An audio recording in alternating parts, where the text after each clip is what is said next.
Ամռան շոկը միշտ չէ, որ նշանակում է սահմանափակումներ, եթե ճիշտ են ընտրված բաղադրիչներն ու պահպանման պայմանները։ Այս գեղեցկուհին պատրաստել եմ 30 անձի համար, պատվիրատուի ցանկությամբ տորթում համադրել եմ երկու տեսակի բիսկվիտ, շոկոլադե և սպիտակ, իսկ միջուկում շատերի սիրելի Սնիկերս համը։ Կրեմը պատրաստել եմ բնական սերուցքային կարագով, իսկ երեսապատումը կենդանական սերուցքով, միայն բարձրորակ բնական բաղադրիչներ, քանի որ հյուրասիրությունը լինելու էր սառը, փակ տարածքում, վստահ ընտրեցինք այս տարբերակը։ Եթե միջոցառումը բացօթյա լիներ, այս շոկ եղանակին կառաջարկեի ավելի թեթև միջուկ կոնֆիով, քանի որ թարմ հատապտուղներով տորթերն ավելի զգայուն են բարձր ջերմաստիճանի նկատմամբ և լավագույն համը պահպանում են սառնարանում մինչև 2 օր։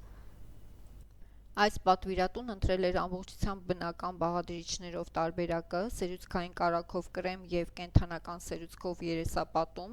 Ես միշտ պատրաստում եմ այն տարբերակը, որն ամենալավն է համապատասխանում պատվիրատուի ցանկություններին, բյուջեին և միջոցառման պայմաններին, լինի բնական, թե սփռեդով պատրաստված տարբերակը։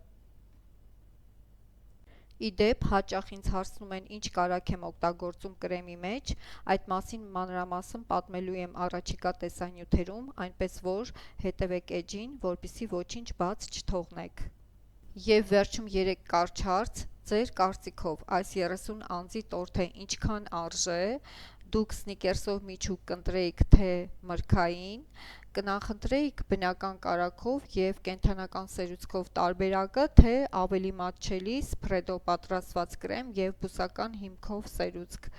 Գրեք ձեր պատասխանները մեկնաբանություններում, ամենահետաքրքիր պատասխաններին անպայման կարձագանքեմ, և եթե տեսանյութը ձեզ դուր եկավ, պահպանեք, կիսվեք և ուղարկեք այն մարդուն, ով հիմա տորթ է ընտրում իր կարևոր օրվա համար։